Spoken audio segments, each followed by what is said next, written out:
regardless of what experience or assumptions he brought to the office, this office has a way of waking you up. And those aspects of his positions or predispositions that don't match up with reality, he will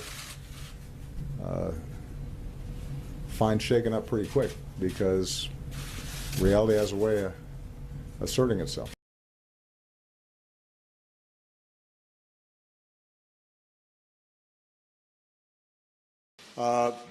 Yes, I think the Republican nominee is unfit to serve as president. I said so last week, and he keeps on proving it. The notion that he would attack a Gold Star family that had made such extraordinary sacrifices on behalf of our country,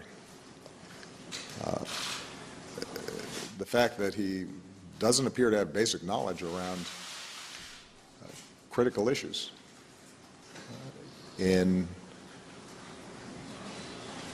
Europe, in the Middle East, in Asia, means that he's woefully unprepared.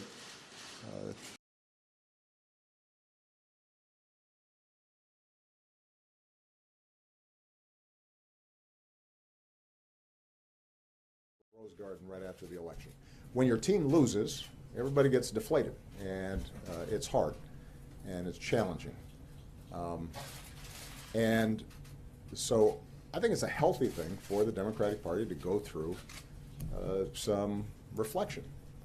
You know, I think it's important for me not to be bigfooting that conversation. I think we want to see new voices and new ideas emerge. That's part of the reason why I think term limits are a really useful thing. I think the Democrats should not waver on our core beliefs and principles. So there are going to be a core set of values that shouldn't be up for debate, should be our North Star. But how we organize politically, I think, is something that we should spend some time thinking about. Things change pretty rapidly, but they don't change inevitably. They change because you work for it. Nobody said democracy is supposed to be easy. It's hard, and in a big country like this, it probably should be hard.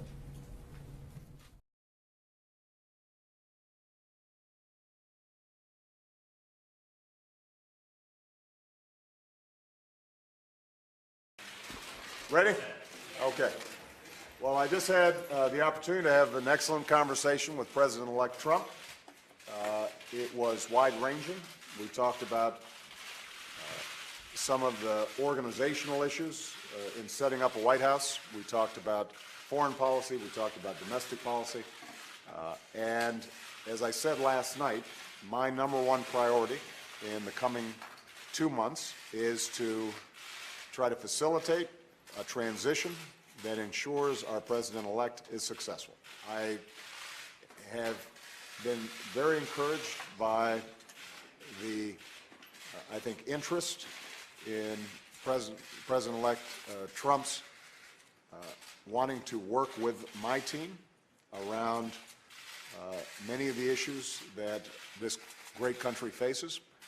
And I believe that it is important for all of us, regardless of party and regardless of political preferences, to now come together, work together, to deal with the many challenges that we face.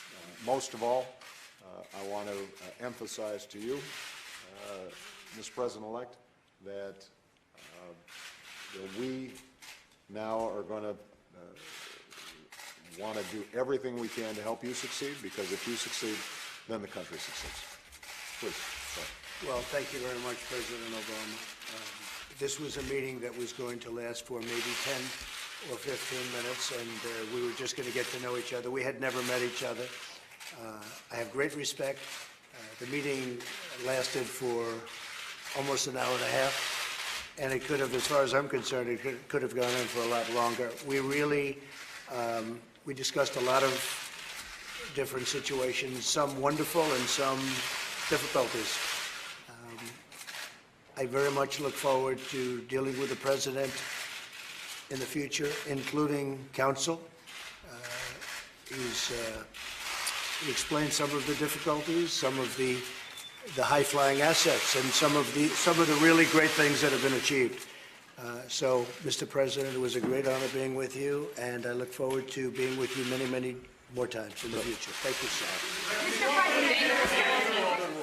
Don't answer the questions when they just start. It's always the last one. Come on, guys. Yeah, come on, guys. Let's go. Very good man.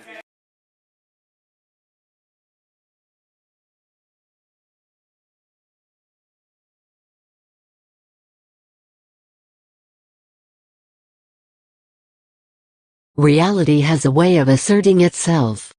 Condescending Obama says Trump can't keep his promises as he warns his successor's temperament will be his undoing unless he corrects it. President Barack Obama delivered a patronizing series of backhanded compliments to Donald Trump in a Monday press conference, said his Republican successor won't be able to do what he promised during the campaign because his office has a way of waking you up. Obama insisted Trump is more pragmatic than ideological, scolded Trump for saying inaccurate things at rallies while cautioning everybody is paying attention and markets move when presidents speak. There are going to be certain elements of his temperament that will not serve him well unless he recognizes them and corrects them.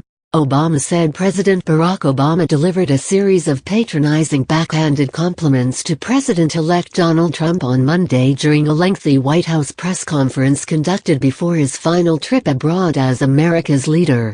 While he praised Trump for pulling off one of the biggest political upsets in history, Obama scolded his Republican successor for believing he can deliver on his campaign promises. I think that he successfully mobilized a big chunk of the country to vote for him, Obama told reporters. But regardless of what experience or assumptions he brought to the office, this office has a way of waking you up. And those aspects of his positions or predispositions that don't match up with reality, he will find shaken up pretty quick. Because reality has a way of asserting itself. Obama on Trump, this office has a way of waking you up. Loaded, 0% progress, 0% 0. 38 previous play skip mute current time 0:38 / duration time 0:39 full screen need text. President Barack Obama on Monday dismissed the idea that President-elect Donald Trump can accomplish what he set out to when he moves into the White House in January. +6 President Barack Obama on Monday dismissed the idea that President-elect Donald Trump can accomplish what he set out to when he moves into the White House in January. +6 An unapologetic Trump campaigned on ambitious pledges, mostly to dismantle Obama's legacy, but the outgoing president patronized him during a lengthy press conference. Trump campaigned on a no-holds-barred agenda of dismantling much of Obama's agenda, including immigration reforms put in place without congressional input, a widely criticized Iranian nuclear deal, and an Obamacare system whose pilings have grown shaky. But the president suggested the billionaire's poetic rallies can never jive with Washington's messier prose. I think it'll be important for him to have the room, to staff up, to figure out what his priorities are, to be able to distinguish between what he was campaigning on and what is practical, what he can actually achieve, Obama cautioned. You know, there are certain things that made for good sound bites, but don't always translate into good policy. And that's something that he and his team will wrestle with in the same way every president wrestles with. Ultimately, Obama hinted, he believes Trump is more a realist than a principled conservative, despite connecting with a previously disengaged voting base on the strength of broad promises. Obama said Trump is unfit to serve as president back in August. Loaded, 0% progress, 0% 0. 54 previous play skip mute current time 054 / duration time 055 full screen need text share this more videos. President Obama, reflection healthy for Democratic Party. Students all over the U.S. protest Trump's victory. Obama and Trump sit down to discuss the transfer of President Obama. Michelle is not running for president. +6 Obama spoke to reporters before leaving for his final overseas trip as president, and they had questions aplenty about his Republican successor. Trump promised to repeal and replace Obamacare, scuttle the White House's Iran nuclear deal, roll back a list of immigration executive orders, and drain the swamp in Washington. +6 Trump promised to repeal and replace Obamacare, scuttle the White House's Iran nuclear deal, roll back a list of immigration executive orders, and drain the swamp in Washington. I think that connection that he was able to make with his supporters, that was impervious to events that might have sunk another candidate, that's powerful stuff, Obama said. I also think that he is coming to this office with fewer set hard and fast policy prescriptions than a lot of other presidents might be arriving with. Trump beat Hillary Clinton decisively by vowing to repeal and replace government-controlled medical insurance, upend 8 years of foreign policy, and dismantle corrupt revolving doors between government and the lobbying class. Obama suggested it was all an act, and seemed to admonish Trump not to trust his own instincts in the Oval Office. I don't think he is ideological, the president said. I think ultimately he's pragmatic in that way. And that can serve him well as long as he's got good people around him and he has a clear sense of direction. He also implied that Trump's forceful attitude could get him in trouble quickly. Whatever you bring to this office has a habit of magnifying and pointing out. And hopefully then you correct for it, he said. President Obama, reflection healthy for Democratic Party loaded, 0% progress, 0% 23 previous play skip mute current time 123 / duration time 123 full screen need text. The president complimented Trump on his upset victory over Hillary Clinton, but scolded him for thinking he can actually get things done in the Oval Office. +6 The president complimented Trump on his upset victory over Hillary Clinton, but scolded him for thinking he can actually get things done in the Oval Office. There are going to be certain elements of his temperament that will not serve him well unless he recognizes them and corrects them, Obama continued. Because when you're a candidate and you say something that is inaccurate or controversial, it has less impact than it does when you're President of the United States. Everybody is paying attention. Markets move. National security issues require a level of precision in order to make sure that you don't make mistakes. And I think he recognizes that this is different. And so do the American people, Obama said. The president said that while he still has concerns about turning the White House over to a brash Republican who attacked him vigorously for more than 16 months, 2 factors are likely to slow Trump down. One is the lethargy and intransigence of Washington itself, even though Trump will inherit a Congress run completely by the GOP.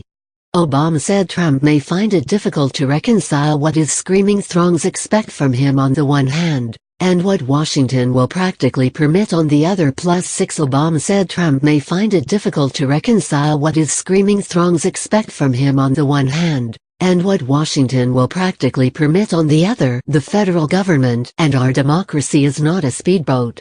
It's an ocean liner, as I discovered when I came into office, Obama said. It took a lot of really hard work for us to make significant policy changes, even in our first 2 years when we had larger majorities than Mr. Trump will enjoy when he comes into office. The other is a midterm election right around the corner that could dissolve his legislative majorities as quickly as Obama's disappeared in the 2010 Tea Party wave. I think he's going to try as best as he can to make sure that he delivers. Not only for the people who voted for him, but for the people at large, Obama said. And the good thing is that there are going to be elections coming up. So there's a built-in incentive for him to try to do that.